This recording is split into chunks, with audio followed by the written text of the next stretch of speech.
हाय, मैं रवि के बिंदास बोल में आपका स्वागत है। शंकराचार्य कौन होते हैं? ये शंकराचार्य, आज के शंकराचार्य शब्द बहुत चर्चा में है। जब से इन शंकराचार्यों ने मना कर दिया है प्रभु श्री राम के मंदिर के दर्शन करने के लिए, इन्होंने कहा है कि 22 जनवरी 2024 को जो प्रभु श्री राम के बाल रूप की प्राण प्रतिष्ठा हो रही है उसमें हम नहीं जाएंगे, क्योंकि ये शास्त्र सम्मत नहीं है। ये शंकराचार्य आखिर होते कौन है? इनकी जानकारी क्या आपको है? तो जितने भी सनातन धर्म के लोग शंकराचार्य के बारे में जानना चाहते हैं, कौन होते हैं, क्या होते हैं, किस लिए होते हैं, कई हमारे हिंदुओं को नहीं मालूम। पर मैं चाहता हूं कि अगर ये आपको समझ में आए तो इस वीडियो को अंत तक जरूर सुनिएगा, इस वीडियो को शेयर जरूर कीजिएगा, क्योंकि हमारी सनातनी परंपरा का, सनातनी संस्कृति का मुख्य मोड़ है जो हमें जानना है कि शंकराचार्य उदंड है, घमंडी है या इनकी कोई पीड़ा है। आप तय करें। मैं सिर्फ आपको कुछ आंकड़े देना चाहता हूं। इन शंकराचार्य को किस तरीके से स्थापित किया गया है तो मैं आपको बता दूं। आदि गुरु शंकराचार्य 8 साल की उम्र में जिन्होंने संन्यास ले लिया था, जो नंबूदिरी ब्राह्मण में जन्मे, केरल के करड़ी गांव में जो दक्षिण भारत में है। 3 साल की उम्र में ही उनके पिता का साया इनके सर से उठ चुका था। इनके पिता का नाम था, देखिए, अगर आप इस कहानी को सुनेंगे गौर से तो सनातन धर्म के प्रति आपको प्रेम ही जगेगा, इसलिए इस वीडियो को आप अंत तक जरूर सुनिएगा। शिवगुरु भट्ट इनके पिता का नाम, अम्बा इनकी माता का नाम। 3 साल की उम्र में आदि गुरु शंकराचार्य, जो कि हिंदू कैलेंडर के 788 ईस्वी में वैशाख माह की शुक्ल पक्ष की पंचमी में जन्मे थे। 3 साल की उम्र में पिता का साया उठ गया। 6 साल की उम्र तक ये सनातन सभ्यता संस्कृति के जितने भी वेद होते हैं, जितने भी शास्त्र होते हैं, सबको प्रकांड विद्वान बन चुके थे। 8 साल की उम्र में इन्होंने संन्यास लेने की ठानी और इनके गुरु थे गोविंदनाथ। तो इनकी मां ने ये कहा कि मेरा एक ही पुत्र है, मैं उसे सन्यासी कैसे बन जाने दूं, मेरा तो कोई सहारा ही नहीं है। तो ये तालाब में गए तो तालाब में नहाते नहाते एक मगरमच्छ ने इनका पैर पकड़ लिया, आदि गुरु शंकराचार्य का, 8 साल की उम्र में। तो उन्होंने अपनी मां को कहा कि माते, अगर आपने मुझे सन्यासी बनने की आज्ञा दे दी तो ये मगरमच्छ मेरा पैर छोड़ देगा, और अगर आपने मुझे सन्यासी बनने की आज्ञा नहीं दी तो ये मगरमच्छ मुझे अपना भोजन बना लेगा, और दोनों ही सूरतों में मैं आपसे बिछड़ जाऊंगा। लेकिन अगर मैं सन्यासी बना तो कम से कम आपको यह तो खुशी रहेगी कि मेरा बेटा जीवित है। मां ने अपने पैर में, अपने कलेजे में पत्थर रखा और बेटे को सन्यासी बनने की आज्ञा दे दी। और जैसे ही उन्होंने सन्यासी बनने की आज्ञा दी, वैसे ही वो मगरमच्छ 8 साल के मासूम शंकर का पैर छोड़ के भाग गया। और जानते हैं, 8 साल की उम्र में सन्यासी बन गए। 3 बार भारत देश का भ्रमण किया उन्होंने। 32 साल की उम्र में केदारनाथ में उन्होंने समाधि ली। लेकिन जब वो इन 3 बार उन्हें भारत की यात्रा की, पैदल यात्रा, तब उन्होंने देखा कि सनातनी जो हैं वो अपने धर्म के प्रति विमुख होते चले जा रहे हैं और बौद्ध धर्म ग्रहण कर रहे हैं। आप ये समझ लीजिए कि उस दौर के भारत में लगभग 80% सनातनी बौद्ध हो चुके थे। तो उन्होंने पुनर्जागरण किया सनातन का और सनातन को वापस जीवित किया, और लोग बौद्ध धर्म से वापस हिंदू सनातनी बनने लगे। इसी कारण से बौद्ध धर्म वाले शंकराचार्य से चिढ़ने लगे और उन्हें अपना दुश्मन मानने लगे। शंकराचार्य को भगवान शिव का अवतार भी माना जाता है। इनके 4 शिष्य थे और इन 4 शिष्यों को उन्होंने 4 मठों का मुखिया बनाया, जिन्हें शंकराचार्य का नाम दिया। हमारे देश में 4 मठ हैं। अब देखिए, इस विषय पर आता हूं। शंकराचार्य का क्या काम होता है?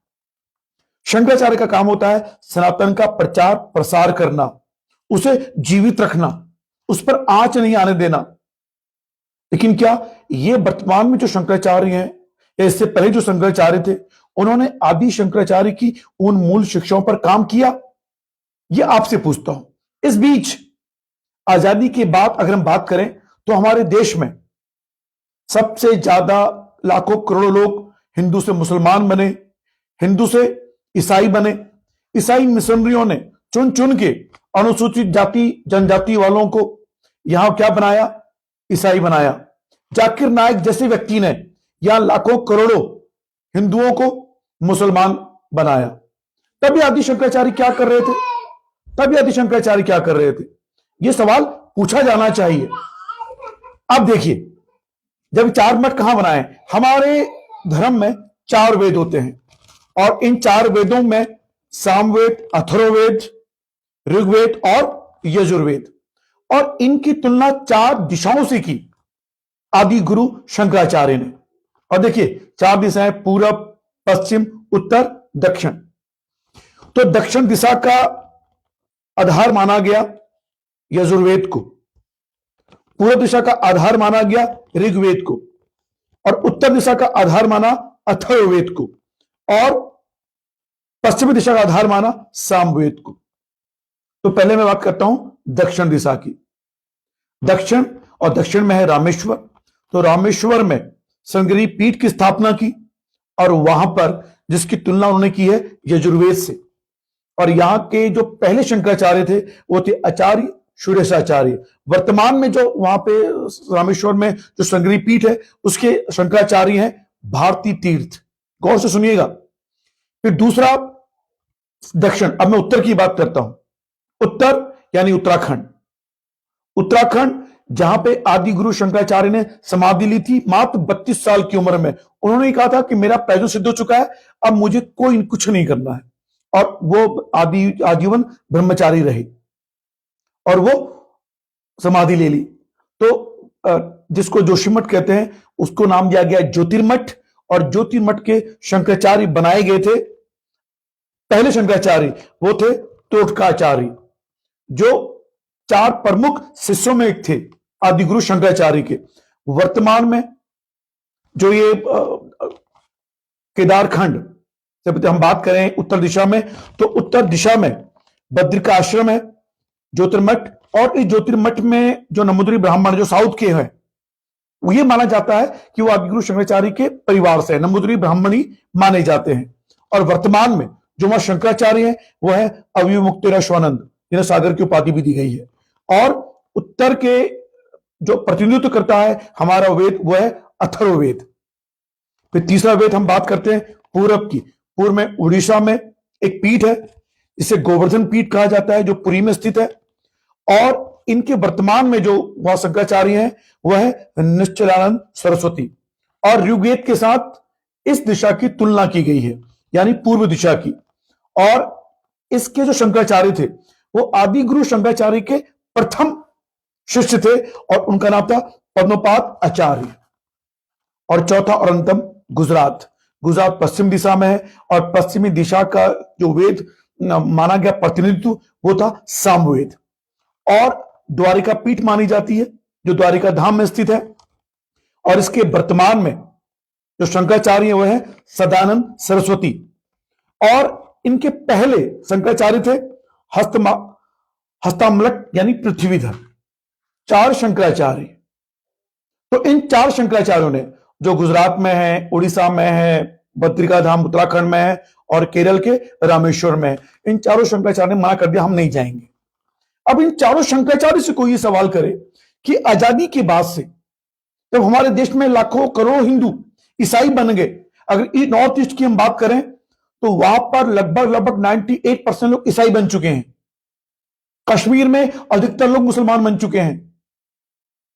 इनको जो धर्मांतर रोकने के लिए इन शंकराचार्य ने क्या किया? जब आज मोदी सरकार अपने सनातन धर्म को एक करने के लिए या हिंदुओं को एक करने के लिए, धर्मांतर को रोकने के लिए राम मंदिर की स्थापना कर रही है और प्रभु श्री राम के बाल रूम की प्रतिष्ठा कर रही है, तो इन शंकराचार्य को क्या आपत्ति है? शास्त्र संबंध, जैसे देखिए मैं बताता हूं, हमारे पास एक होता है किताबी ज्ञान और एक होता है व्यवहारिक ज्ञान। आदि गुरु शंकराचार्य ने जो स्थापना की, उनका मुख्य उद्देश्य था सनातन धर्म को बचाना, उसकी रक्षा करना। क्या इन जो आज हमारे चार शंकराचार्य हैं, जो आदि शंकराचार्य की मूलभूत शिक्षाओं के तहत बने हैं, क्या इन्होंने हिंदू धर्म को, सनातन धर्म को बचाने के लिए कोई प्रयास किया? पालघर में महाराष्ट्र में आज से कुछ साल पहले जब वहां 2 साधुओं को मारा गया, तब इन शंकराचार्य ने क्या किया? मैं जानना चाहता हूं परसों पुरुलिया में जो बरेली यूपी से गंगा सागर की तरफ जा रहे साधु, उन्हें नंगा करके मारा गया। इन आदि जो हमारे शंकराचार्य, इन्होंने क्या किया? क्या जो हमारे आदि गुरु जगत शंकराचार्य जिन्होंने 32 साल की उम्र में समाधि ले ली थी, क्या उनकी शिक्षाओं पर इन्होंने काम किया? क्या वास्तव में ये हमारे जो सनातन का प्रचार प्रसार इनको बनाया गया था, क्या वास्तव में ये कर रहे हैं? ये सवाल इन शंकराचार्यों से पूछा जाना चाहिए। अब देखिए, अब मैं आपको बता दूं कि इन शंकराचार्य की योग्यता क्या होनी चाहिए। यह शंकराचार्य मूल रूप से ब्राह्मण होना अनिवार्य है और त्यागी होने चाहिए, एक दंडी। दंड, आप देखो शंकराचार्य एक दंड बनते हैं। एक दंड का मतलब एक ब्रह्मा, निराकार ब्रह्मा, उसकी मूल सोच है हमारे आदि गुरु शंकराचार्य की। साथ में सन्यासी, संस्कृत के ज्ञाता, चतुर्वेदी, वेदांती, ब्रह्मचारी, पुराणों का ज्ञान, ग्रस्त जीवन से दूर, मुंडन, पिंडदान, रुद्राक्ष, यह बहुत आवश्यक है इन शंकराचार्यों के लिए। अब इनका चयन कैसे होता है? इनका चयन तो जितने भी हमारे अखाड़े, उनके महामंडलेश्वर और जितने हमारे महासंत हैं और काशी विद्युत परिषद की स्वीकृति के बाद इन शंकराचार्यों को बिठाया जाता है। यानी हमारे सनातन धर्म में इन शंकराचार्यों की एक विशेष पहचान है, योग्यता है, सम्मान है। और सनातन धर्म में जो सर्वोच्च माने गए हैं वो शंकराचार्य माने गए हैं। पर क्या इन शंकराचार्यों ने सनातन धर्म के प्रचार प्रसार के लिए, बचाव के लिए कोई कार्य किया? नहीं किया। अगर कोई उदाहरण है तो जरूर बताइएगा। इसलिए इन शंकराचार्यों ने जो इस राम मंदिर स्थापना को राजनीतिक रूप देने की कोशिश की है और कहीं ना कहीं जाकिर नाइक जैसे धर्मांतरण करने वाले और ईसाई मिशनरियों की परोक्ष रूप से मदद करने की कोशिश की अपने बयानों से, तो वास्तव में मुझे दुख होता है। मैं इन शंकराचार्यों से विनम्र निवेदन करना चाहता हूं कि आदि गुरु शंकराचार्य की शिक्षाओं पर ध्यान दीजिए। शास्त्र सम्मत क्या है, क्या नहीं है, हमारे पास इस समय क्या जरूरी है। इस समय हमारे लिए आवश्यक है कि हम सनातन को एक करें।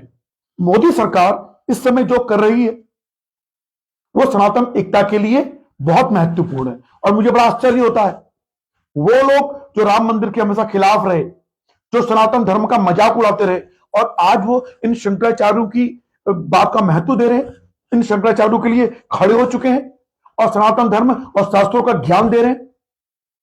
मुझे बड़ी हैरानी होती है।